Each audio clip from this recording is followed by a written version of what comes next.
Hello students, welcome to MG plus. Myself Kamal Saini और मैं हूं आपका फिजिक्स मेंटर। ठीक है, तो हम काउंसलिंग के प्रोसेस के बारे में यहाँ पर बताने वाले हैं। नीट का 2025 का जो काउंसलिंग प्रोसेस है उसको हम यहाँ पर कम्प्लीटली बताने वाले हैं। इसके पहले मैंने आपको क्या किया है, एक डॉक्यूमेंटेशन की वीडियो दी है। आप चाहे तो चैनल में वीडियोस पे जाके आप क्या कर सकते हैं, उस डॉक्यूमेंटेशन की पूरी लिस्ट को आप कंप्लीटली चेक कर सकते हैं। आप क्या करेंगे, उन डॉक्यूमेंटेशन को क्या करेंगे, कंप्लीट करके रखेंगे, ताकि काउंसलिंग के टाइम पे क्या हो, आपको अलग से इधर उधर भागना ना पड़े और आपकी काउंसलिंग बहुत अच्छे से हो सके, जल्दी से जल्दी हो सके। ठीक है, और इसमें जो डॉक्यूमेंटेशन में जो 2-3 इंपॉर्टेंट डॉक्यूमेंट है जिनमें टाइम ज्यादा लगता है, वो है बेटा इनकम सर्टिफिकेट, हमारा डोमिशियल सर्टिफिकेट, और हमारा स्टेट का हमारा एसटी एससी का और ओबीसी का हमारा कास्ट सर्टिफिकेट। ठीक है, तो ये तीनों सर्टिफिकेट आपको जल्दी से जल्दी कंप्लीट करवाने हैं, ताकि काउंसलिंग चालू होते ही आप कंप्लीट कर लें। अब देखो, यहाँ पे हम बात करते हैं एमबीबीएस काउंसलिंग प्रोसेस कम्प्लीटली। तो एमबीबीएस काउंसलिंग प्रोसेस के लिए आपको सबसे पहले क्या करना पड़ेगा, एक ऑनलाइन रजिस्ट्रेशन करना पड़ेगा। फिर उसमें क्या होगा, आपको एक फीस पेमेंट कंप्लीट करना है। देन उसके बाद आपके कॉलेजेस फिल होंगे, जिसमें आप अपने अकॉर्डिंग जो आपको कॉलेजेस चाहिए उनको आप क्या कर सकते हैं, उसमें फिल कर सकते हैं। नंबर वाइज जो भी सीरीज आपको चाहिए उसके अकॉर्डिंग आप उसमें फिल कर सकते हैं। फिर उसके बाद जो आपका जो फॉर्म है वो कहाँ चला जाएगा, हेड ऑफिस चला जाएगा, जो भी आपके काउंसलिंग करवा रहे हैं वहां पे, फिर वो आपको कॉलेज अलॉटमेंट कर देते हैं। ठीक है, तो एमबीबीएस की अगर मैं बात करूँ, तो एमबीबीएस की जो काउंसलिंग होती है वो एमसीसी काउंसलिंग होती है। ये पूरा एक वीक चलती है। एक वीक में आपको आपके कॉलेजेस फिल करने होते हैं, सारा ऑनलाइन रजिस्ट्रेशन, फीस पेमेंट, सारी चीजें आपको उस एक वीक में ही कंप्लीट करनी होती है। इस काउंसलिंग का जो लिंक होता है वो होता है बेटा www.mcc.nic.in। मींस इस लिंक पे जाके आप क्या कर सकते हैं, आपका ऑनलाइन रजिस्ट्रेशन कर सकते हैं। आप चाहे ई मित्र पे जाए, चाहे कैफे पे जाए, उस पे यहाँ पे जाके mcc.nic.in पे जाके आप क्या कर सकते हैं, आपका ऑनलाइन रजिस्ट्रेशन और फीस पेमेंट और चॉइस फिलिंग यहाँ पर कर पाएंगे। ठीक है, अब इस जो एमबीबीएस की जो हमारे काउंसलिंग प्रोसेस होता है, इस काउंसलिंग में कितनी कितनी सीटें किस किस कॉलेजेस की होती है, तो वो हम यहाँ पर बात करते हैं। तो 50% सीट तो क्या होती है, ऑल इंडिया जितने भी कॉलेजेस है उनके लिए फिक्स होती है कि जो 50% सीटें हैं वो किसके लिए, ऑल इंडिया स्टूडेंट्स के लिए। जो बाहर के स्टूडेंट्स है अदर स्टेट्स के, वो भी क्या कर सकते हैं, वहां पे अपने नंबर के अकॉर्डिंग क्या कर सकते हैं, एडमिशन ले सकते हैं। 100% डीम्ड कॉलेजेस के लिए भी होती है और 100% एम्स कॉलेजेस के लिए भी यहाँ पर हमारी काउंसलिंग ये होती है। ठीक है, इसी तरीके से स्टेट काउंसलिंग होती है। अब स्टेट काउंसलिंग में 85% सीट जो होती है वो बेटा वो किसके लिए होती है, स्टेट के ही स्टूडेंट के लिए होती है। ठीक है, तो यहाँ पे ये भी एक वीक की चलती है। इसका भी कंप्लीट प्रोसेस हमारे पास काउंसलिंग का आएगा। ठीक है, अब यहाँ पर हम बात करते हैं कि आपने चॉइस फिलिंग रजिस्ट्रेशन कर लिया, फीस पेमेंट कर लिया, चॉइस फिलिंग कर ली, अब आपका कॉलेज अलॉटमेंट किया गया। ठीक है, जैसे ही फर्स्ट राउंड अलॉटमेंट होता है, ठीक है, फर्स्ट राउंड का रिजल्ट आता है, तो उस फर्स्ट राउंड के रिजल्ट में क्या होगा, दो चीजें हमारे पास हो सकती है कि एक तो हमें क्या क्या कर दिया जाए, कॉलेज को अलॉट कर दिया जाए। अगर कॉलेज हमें अलॉट हो जाता है तो उस कॉलेज में जाके हम क्या कर सकते हैं, यहाँ पे हमारा डॉक्यूमेंटेशन कंप्लीट कर सकते हैं। ठीक है, कॉलेज अगर हमें हमारे अकॉर्डिंग मिला है, हमारे नंबर्स के अकॉर्डिंग, और जो हमें चाहिए इंटरेस्टेड कॉलेज वो हमें अगर मिल गया है, तो हम वहाँ पे जाके कर सकते हैं, डॉक्यूमेंटेशन कंप्लीट कर सकते हैं और वहाँ पे आगे की स्टडी रेगुलर कर सकते हैं। अगर हम चाहते हैं कि हमें हो सकता है इससे ज्यादा बेटर अच्छा कॉलेज मिल जाए, ठीक है, सेकेंड राउंड में हमें लग रहा है कि हमारे नंबर अच्छे हैं, हमें अच्छा कॉलेज नहीं मिल पाया अभी, सेकेंड राउंड में हो सकता है हमें ज्यादा अच्छा कॉलेज मिल जाए, तो फिर वहाँ हमें चूज करना होगा अपग्रेडेशन। क्या करना होगा, अपग्रेडेशन को चूज करना होगा। इस अपग्रेडेशन के लिए क्या होगा, जिसे हम अपग्रेडेशन पे चूज करेंगे, आपको सेकेंड राउंड क्या करना पड़ेगा, चॉइस फिलिंग कंप्लीट करनी पड़ेगी दोबारा से।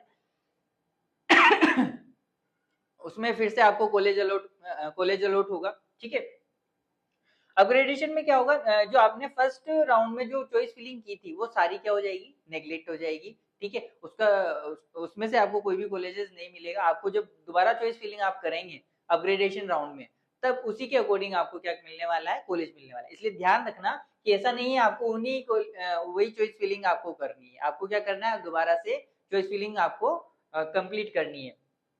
ठीक है, तो आप सेकंड राउंड तक वहां पे पहुंच जाएंगे। फिर आप इंतजार करेंगे चॉइस फिलिंग करने के बाद कि अब सेकंड राउंड का जो अलॉटमेंट होगा उसमें हमारा कॉलेज हमें मिल जाए। सेकंड चीज यहाँ पे क्या हो सकती है कि हो सकता है आपको फर्स्ट राउंड में आपका कॉलेज ना मिले।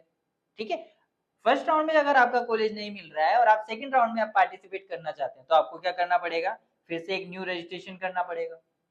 ठीक है, अगर नहीं करते हैं तो आपकी जो भी फीस जमा होती है वहां पे, वो फीस आपको क्या हो जाती है, वापस से काउंसलिंग जो फीस होती है वापस से रिटर्न हो जाती है। ठीक है। यहाँ पे अभी हमारे काउंसलिंग की कोई फीस अभी रिटर्न नहीं होती है। हाँ, एक और चीज, अगर आपको यहाँ कॉलेज मिलता है और आप अपग्रेडेशन भी चूज नहीं करते हैं, तो फिर आपकी काउंसलिंग की जो फीस है वो आपका जो सबमिटेड अमाउंट है वो क्या हो सकता है, फंस सकता है, इसलिए ध्यान रखें। न्यू रजिस्ट्रेशन आपको यहाँ पे करना होगा। न्यू रजिस्ट्रेशन करके आप डायरेक्टली सेकंड राउंड में पहुंचेंगे। रजिस्ट्रेशन के बाद fees payment choice filling same वही चीजें हैं। सेकंड राउंड का अलॉटमेंट जैसे ही होगा हमारे पास, क्या सेकंड राउंड का अलॉटमेंट जैसे ही होगा तो क्या होगा, यहाँ पे भी दो ही चॉइस, या तो हमारा क्या होगा, हमें कॉलेज नहीं मिलेगा या फिर हमें कॉलेज मिल जाएगा। जब हमें कॉलेज मिल जाएगा तो हम यहाँ पे भी हमारे पास क्या होते हैं, दो ऑप्शन होते हैं कि जो कॉलेज हमें मिल गया वहां पे हम जाएं, डॉक्यूमेंटेशन कंप्लीट करवाएं और स्टडी को रेगुलर करें। पर अगर मान लो हमें कॉलेज मिल गया और हमने अपग्रेडेशन चूज नहीं किया राउंड 3 के लिए और हमने डॉक्यूमेंटेशन भी नहीं करवाया, तो आपकी जो सबमिट अमाउंट होगा बेटा काउंसलिंग फीस का, वो आपका अटक जाएगा, आपको वापस नहीं मिल पाएगा, उसमें आपको प्रॉब्लम हो सकती है। ठीक है, तो या तो अपग्रेड चूज करें राउंड 3 के लिए, या फिर आप क्या करें, जो कॉलेज मिला है उसको अलॉट कर लें। ठीक है, नेक्स्ट हमारे पास अगर नहीं करते हैं तो फिर से हम क्या कर सकते हैं, थर्ड राउंड के लिए कहाँ से जाएंगे, न्यू रजिस्ट्रेशन के थ्रू ही जाएंगे, और यहाँ से अपग्रेडेशन के थ्रू भी हम यहाँ पे थर्ड राउंड में जा सकते हैं। इस अपग्रेडेशन में भी सेम वापस वही हमें चॉइस फिलिंग करनी होगी। फर्स्ट राउंड सेकंड राउंड के जो भी कॉलेजेस आपने मतलब फिल किए हुए हैं, वो सारी जो आपकी सीरीज है वो कंप्लीट फिनिश हो जाएगी, नेगलेक्ट मान ली जाती है।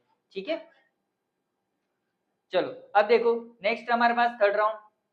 थर्ड राउंड में हमारे पास क्या होगा, न्यू रजिस्ट्रेशन के थ्रू हम यहाँ पे जाएंगे। अब थर्ड राउंड में हमारे पास क्या है, यहाँ पर भी हमारे पास दो ऑप्शन है कि हमें या तो कॉलेज मिलेगा या हमें कॉलेज नहीं मिलेगा। थर्ड राउंड के बाद हमारे पास एक ऑप्शन यहाँ पे हट जाता है बेटा, अपग्रेडेशन वाला। यहाँ पे अपग्रेडेशन का कोई वैल्यू नहीं होता है। अगर आपको कॉलेज अलॉट होता है तो आपको डॉक्यूमेंटेशन जमा कराना है, सबमिट करना है। ठीक है, और अगर आपको कॉलेज मिल जाता है और आप नहीं करवाते हैं थर्ड राउंड के बाद, तो आपका जो फीस है बेटा वो हो सकता है आपको प्रॉब्लम, आपको फीस नहीं मिल पाए, उसमें प्रॉब्लम हो आपको। और आपका अगर नहीं होता है तो फीस आपको मिलती है। ठीक है, जो सबमिट अमाउंट जो आपने किया है काउंसलिंग का वो आपको वापस से मिल जाएगा। पर फिर भी थर्ड राउंड के बाद भी एक स्टे राउंड होता है। ठीक है, अब इस स्टे राउंड में क्या होता है कि आपको एक नया रजिस्ट्रेशन करना है। नया रजिस्ट्रेशन बिल्कुल फ्रेश रजिस्ट्रेशन, इसमें कोई भी हमारे पास दोबारा नहीं। थर्ड राउंड के बाद एक बिल्कुल नया रजिस्ट्रेशन होता है जिसमें बची हुई सीटें जो होती है उनके लिए दोबारा से होता है। इन बची हुई सीटों में आपका वापस से वही होती है चीज, रजिस्ट्रेशन होगा, फीस पेमेंट, चॉइस फिलिंग, सारी चीजें। जब कॉलेज अलॉटमेंट का टाइम आता है तो कॉलेज अलॉट होगा।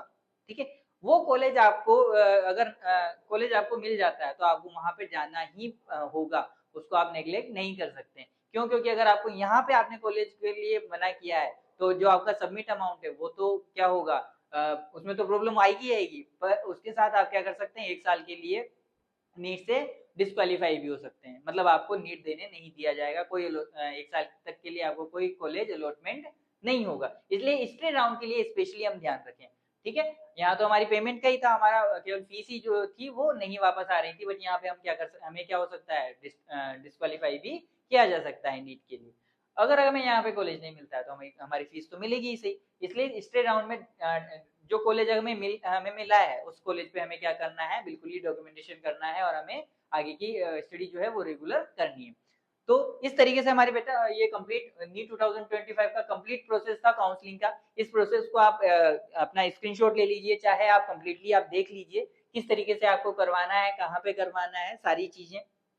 ठीक है, और इसी तरीके की और भी इंफॉर्मेशन, जैसे अभी मैंने काउंसलिंग प्रोसेस किया, जैसे ही नई डेट आती है आपको क्या होगा, नया अपडेट मिल जाएगा। अपडेट के लिए क्या कर सकते हैं, लाइक कर सकते हैं और सब्सक्राइब कर सकते हैं चैनल को। ठीक है, और इसके साथ साथ ही हमारे पास क्या है, एक अभिमन्यु बैच आ रहा है बेटा।